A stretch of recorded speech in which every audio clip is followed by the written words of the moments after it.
नमस्कार साथियों, मैं हेमंत मीणा हमारे यूट्यूब चैनल एग्रीकल्चर वाला पे आपका वेलकम करता हूँ। आज अपन पढ़ेंगे इस क्लास में, इसके पहले अपन ने वाली क्लास में अपन देखा वाटर रिलेशन के बारे में। अपन अभी क्या पढ़ने वाले हैं? ट्रांसपिरेशन। ट्रांसपिरेशन वाष्पोत्सर्जन, हिंदी में वाष्पोत्सर्जन, ट्रांसपीरेशन, ट्रांसपीरेशन, वाष्पोत्सर्जन, वाष्पोत्सर्जन क्या है? ट्रांसपिरेशन क्या होता है? प्लांट के किसी एरियल पार्ट्स हैं, एरियल पार्ट में क्या हो गया? प्लांट का एरियल पार्ट क्या होता है? जो हवा में पार्ट रहता है। कौन से पार्ट रहता है? लीव्स रहती है प्लांट की, हवा में रहती है। भाई ये प्लांट है, डायग्राम मेरा अच्छा नहीं है, ठीक है। अब इसका एरियल पार्ट कौन सा हुआ है? ये मान लो लीव्स है, ठीक है, ये लीव्स है। अब इसका एरियल पार्ट कौन सा हो गया? ये पार्ट तो नीचे है जमीन में, तो इसको एरियल पार्ट नहीं कहें। लेकिन जो ऊपर वाला पार्ट है ये लीव्स है, लीव्स भी एरियल पार्ट है। स्टेम है, ये भी एरियल पार्ट है। तो प्लांट की जो एरियल पार्ट्स है उनसे पानी का जो लॉस होता है उसको बोला जाता है ट्रांसपिरेशन, उसको बोला जाता है ट्रांसपिरेशन। किसी प्लांट के एरियल पार्ट से पानी का लॉस होना ही क्या कहलाता है? ट्रांसपिरेशन कहलाता है, उसको बोला जाता है वाष्पोत्सर्जन, ठीक है। अब इस किस फॉर्म में होता है? वाटर वेपर के फॉर्म में होता है। किसके फॉर्म में होता है? ये जो लॉस होता है वाटर का प्लांट्स के एरियल पार्ट से, किस फॉर्म में होता है? वाटर वेपर के फॉर्म में प्लांट का लॉस होता है। तो थोड़ी सी इसकी डेफिनेशन देखते हैं। यहां लिख देता हूं, the loss of water from aerial part of plant, aerial part of plant in the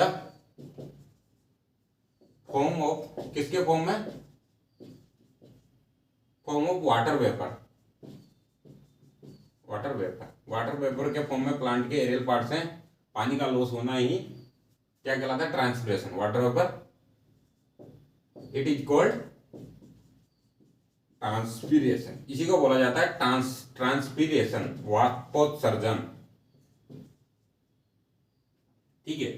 किसी प्लांट के एरियल पार्ट से, एरियल पार्ट मैंने आपको बता दिया, ये प्लांट है, इसका जो ऊपर वाला पार्ट है, स्टेम भी एरियल पार्ट है, लीव भी एरियल पार्ट है।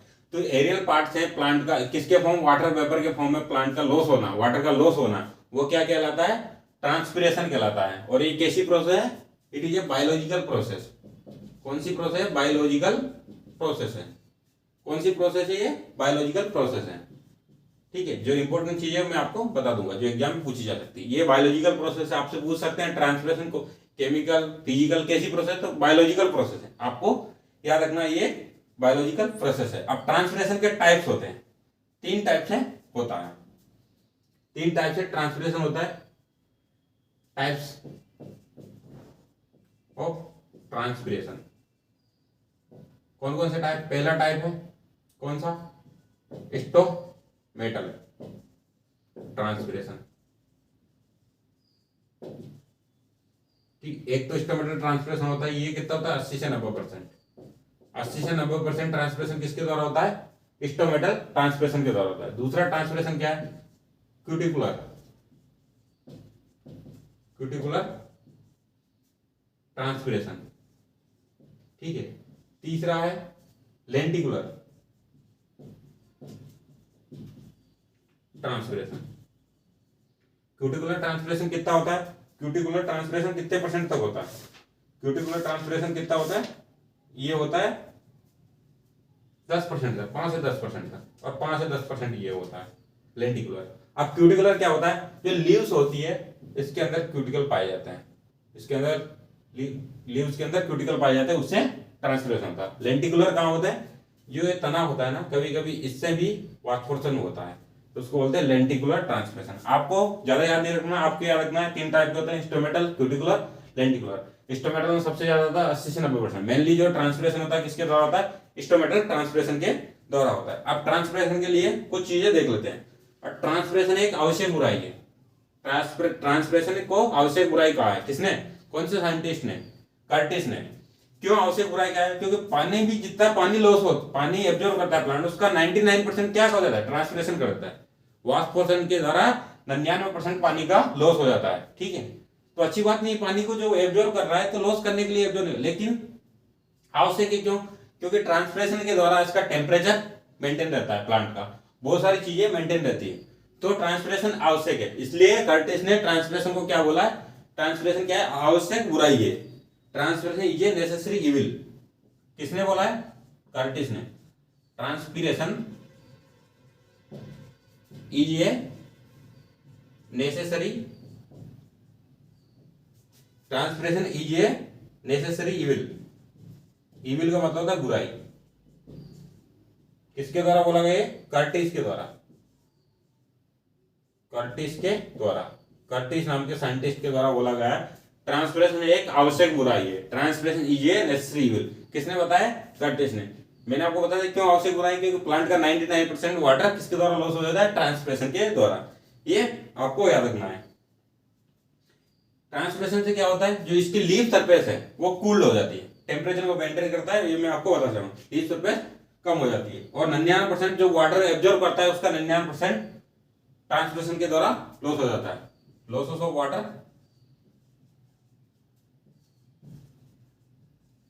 Up to 99% by transpiration. कितना लॉस होता है ट्रांसपिरेशन के द्वारा, 99% तक, ठीक है। 99% वाटर ट्रांसपिरेशन के द्वारा लॉस हो जाता है।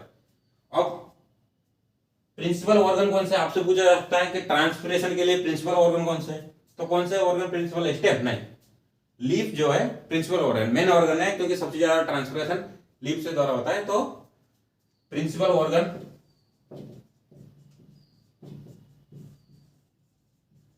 फॉर ट्रांसपिरेशन कौन सा, लीव्स। क्या है, लीव्स। लीव्स क्या है, प्रिंसिपल ऑर्गन है, ठीक है, ट्रांसपिरेशन के लिए। ये भी आपको ध्यान रखना है, ठीक है, ये आपको ध्यान रखना है। आप इतना नोट डाउन कीजिए, मैं साइड हो जाता हूं। आप ये नोट डाउन कर लीजिए, मैं साइड हो जाता हूं, फिर अपन आगे बढ़ेंगे। ठीक है फ्रेंड्स, आप लोगों ने ये नोट डाउन कर लिया होगा। अब अपन आगे बढ़ते हैं, आगे देखते हैं ट्रांसपिरेशन के बारे में। आप लोगों ने इसको नोट डाउन कर लिया होगा, ठीक है। अपना सिलेबस कंप्लीट होने वाला है। इकोनॉमिक्स बची है, मनीषा मैम आपको कवर करवा देगी, और ये प्लांट फिजियोलॉजी कंप्लीट होती है, आपका सिलेबस कंप्लीट हो जाएगा। पैथोलॉजी एंटोमोलॉजी आप खुद पढ़ लेना, उसमें कुछ समझाने वाली चीजें होगी, तो 2-4 क्लास लेके मैं उनको समझाने वाली चीज़ों को समझा दूंगा। बाकी चीज़ें रखने वाली है तो उसमें भी आपका भी टाइम वेस्ट होगा और मेरा भी, तो दोनों ही टाइम वेस्ट ना करके उनको डायरेक्ट आप याद कर लीजिए, क्योंकि उसमें 90% चीज़ें सिर्फ याद करनी है, रटनी है आपको। किसी पेस्ट का नाम है, साइंटिफिक नेम, वो आपको याद करना है। कौन सी बीमारी किस क्रॉप में लगती है, उसका कंट्रोल क्या है, वो सब आपको याद रखना है, ठीक है। तो आप उनको खुद से पढ़ लीजिए। अब बढ़ते हैं स्टोमेटा के बारे में। स्टोमेटा के बारे में, स्टोमेटा क्या होता है, स्टोमेटा एक स्पेशलाइज्ड एपिडर्मल सेल होते हैं। किसके बने होते हैं, स्पेशलाइज्ड एपिडर्मल सेल। पूछा गया है ये क्वेश्चन, स्टोमेटा किसके बने होते हैं, स्पेशलाइज्ड एपिडर्मल सेल होते हैं। क्या होते हैं, स्पेशलाइज्ड एपिडर्मल सेल होते हैं, जो कहां पे डिस्ट्रीब्यूट होते हैं, ऑल ओवर लीफ सरफेस। जो लीफ का सरफेस होता है सभी जगह पाए जाते हैं। स्टोमेटा क्या होते हैं, स्पेशलाइज्ड एपिडर्मल सेल होती है, स्पेशलाइज्ड एपिडर्मल सेल होती है। पूछा गया है, याद रखना। स्टोमेटा क्या होते हैं, स्पेशलाइज्ड एपिडर्मल सेल होती है, जो लीफ की सभी सरफेस है चारों ओर, ऑल ओवर मतलब चारों तरफ फैले रहते हैं। लीफ की सरफेस है चारों तरफ पाए जाते हैं। लेकिन इसमें भी एक चीज और याद रखना है कि स्टोमेटा लीफ की सरफेस पे पाए जाते हैं, लेकिन जो टेरेस्ट्रियल प्लांट होते हैं उनमें लोअर सरफेस पे पाया जाता है। टेरेस्ट्रियल प्लांट होते हैं, टेरेस्ट्रियल प्लांट, टेरेस्ट्रियल जो प्लांट होते हैं उनमें जो स्टोमेटा होते हैं कहाँ होता है, मेनली लोअर सरफेस में होते हैं। लोअर सरफेस मतलब बाकी प्लांट में कहाँ पे, चारों तरफ स्टोमेटा फैले रहते हैं, लेकिन जो टेरेस्ट्रियल प्लांट होते हैं उनमें कहाँ पे पाए जाते हैं, लोअर सरफेस में पाए जाते हैं। इसलिए 97% ट्रांसपिरेशन जो होता है टेरेस्ट्रियल प्लांट में वो कहां से होता है, लोअर सरफेस है। ट्रांसपिरेशन थ्रू लोअर सरफेस, क्योंकि स्टोमेटा ही उसमें कहां पाए जाते हैं, लोअर सरफेस में पाए जाते हैं। तो ट्रांसपिरेशन भी कहां से होगा, लोअर सरफेस पे। जो टेरेस्ट्रियल प्लांट होते हैं, सबसे पहले क्या रखना है, स्टोमेटा क्या है, स्पेशलाइज्ड एपिडर्मल सेल है, और प्लांट की पत्तियां मुझे लीव्स होते हैं चारों तरफ फैले रहते हैं। दूसरा क्या है, जो टेरेस्ट्रियल प्लांट होते हैं उनमें लोअर सरफेस में मेनली पाए जाते हैं स्टोमेटा, ऊपर भी रहते हैं लेकिन बहुत कम, निचली सरफेस है, निचली सतह पर सबसे ज्यादा पाए जाते हैं। इसीलिए 97% ट्रांसपिरेशन जो होता है टेरेस्ट्रियल प्लांट में वो लोअर सरफेस से होता है, निचली सतह से होता है, किसकी, पत्तियों की। ये आपको याद रखना है। स्टोमेटा जो होते हैं किडनी शेप गार्ड सेल के बने होते हैं। किस टाइप के होते हैं, किडनी शेप, ये भी याद रखना है, पूछा गया। स्टोमेटा का शेप कैसा होता है, किडनी शेप गार्ड सेल। इसकी जो गार्ड सेल होती है किस शेप की होती है, किडनी शेप की होती है, ये आपको याद रखना है, पूछा गया। और जो इसकी इनर वॉल होती है वो क्या होती है, थिक होती है, और आउटर वॉल थिन होती है। इनर वॉल होती है स्टोमेटा की, वो कैसी होती है, थिक, मोटी होती है, और इनर वॉल, और जो आउटर वॉल होती है थिन होती है। आउटर जो वॉल होती है वो कैसी होती है, थिन होती है, पतली होती है। ये आपको याद रखना है। किडनी शेप की गार्ड सेल होती है, जो इनर वॉल होती है वो थिक होती है स्टोमेटा की, आउटर वॉल होती है वो थिन होती है। ये आपको याद रखना है। इतनी चीजें आपको याद रखनी है, जो मेन चीजें वही आपको याद रखना है। अब स्टोमेटा की ओपनिंग और क्लोजिंग कैसे होती है उसके बारे में देख लेते हैं। किस पे डिपेंड करती है, जो स्टोमेटा का ओपनिंग क्लोजिंग का मूवमेंट है वो किस पे डिपेंड करता है, ट्रैगर प्रेशर पे। किस पे डिपेंड करता है, ट्रैगर प्रेशर पे। किसके कारण होती है, turgidity, opening and closing, opening and closing stomata का ओपनिंग और क्लोजिंग किस पे डिपेंड करती है, किसके कारण होती है, ड्यू टू टर्जिडिटी और फ्लेसिडिटी का, टर्जिडिटी एंड फ्लेसिडिटी का,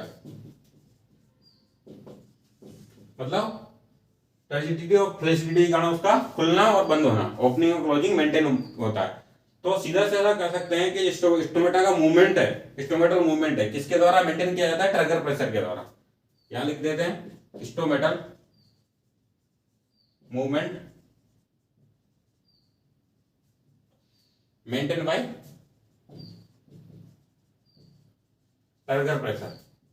ट्रैगर किसके द्वारा, ट्रैगर प्रेशर के द्वारा। ये मैं आपको पहले पढ़ा चुका हूं, ट्रैगर प्रेशर क्या होता है। ट्रैगर प्रेशर के द्वारा इसका खुलना और बंद होना मेंटेन किया जाता है। अब जब ट्रैगर प्रेशर जो होता है, व्हेन ट्रैगर प्रेशर, टीपी लिख देता हूं, ट्रैगर प्रेशर इंक्रीज। जब ट्रैगर प्रेशर क्या होता है, इंक्रीज हो जाता है, स्टोमेटा क्या हो जाता है, स्टोमेटा ओपन, स्टोमेटा क्या हो जाता है, ओपन हो जाते हैं।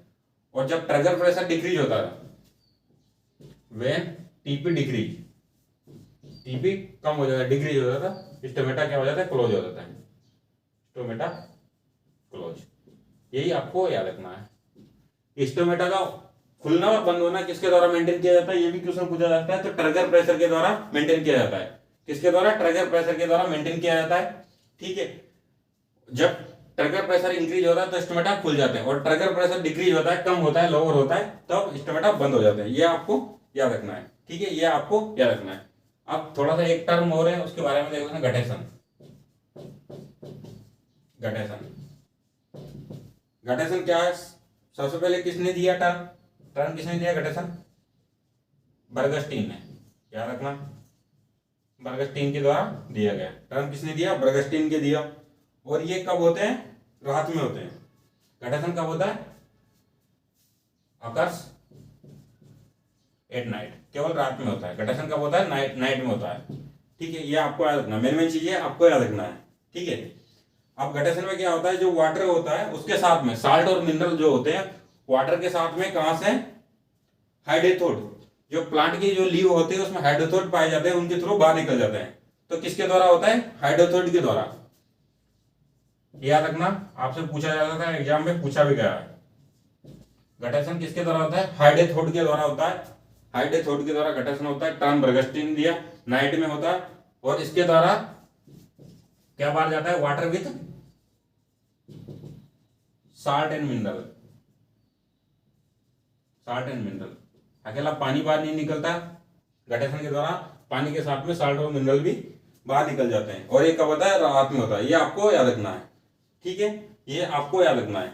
और किसके कारण होता है, गठेशन किसके कारण होता है, किसके कारण होता है? गटेशन कोज रूट प्रेशर के कारण होता है। ये भी पूछा जा सकता है, रूट प्रेशर के कारण होता है। ठीक है, क्या रखना है? स्टोमेटा जो होते हैं स्पेशलाइज इपिडर्मल सेल होती है, स्पेशलाइज इपिडर्मल सेल होती है, और जो ये पत्ती की पूरी सरफेस से फैले रहते हैं, लेकिन जो टेरेस्ट्रियल प्लांट होते हैं उसमें मेनली लोअर सरफेस है, निचली सतह पे होते हैं। इसलिए जो टेरेस्ट्रियल प्लांट होते हैं उसमें 97% ट्रांसपिरेशन निचली सतह से होता है, लोअर सरफेस से होता है।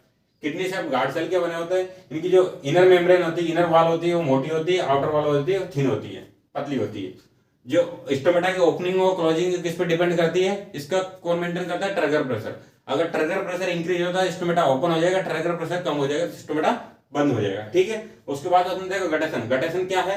रात के टाइम में होता है, आपको क्या रखना है? गटेशन टर्म किसने दिया? बर्गस्टीन ने। रात के टाइम में होता है, किसके कारण होता है? रूट प्रेशर के कारण होता है। किसके द्वारा होता है? हाई डेथोड के द्वारा होता है। गटेशन किससे होता है? हाई डेथोड के द्वारा होता है। इसमें वाटर के साथ में साल्ट और मिनरल बाहर निकल जाते हैं। तो ये आपको याद रखना है। ठीक है फ्रेंड्स, आप इतना याद रखिए। इसके बाद में आप नेक्स्ट क्लास में पढ़ेंगे फोटोसिंथेसिस के बारे में। नेक्स्ट क्लास में अपन पढ़ेंगे फोटोसिंथेसिस के बारे में। आज के लिए इतना ही, आप ये नोट डाउन कर लेना और इसको याद कर लेना। ठीक है फ्रेंड, मिलते हैं नेक्स्ट क्लास में। जय हिंद, जय भारत।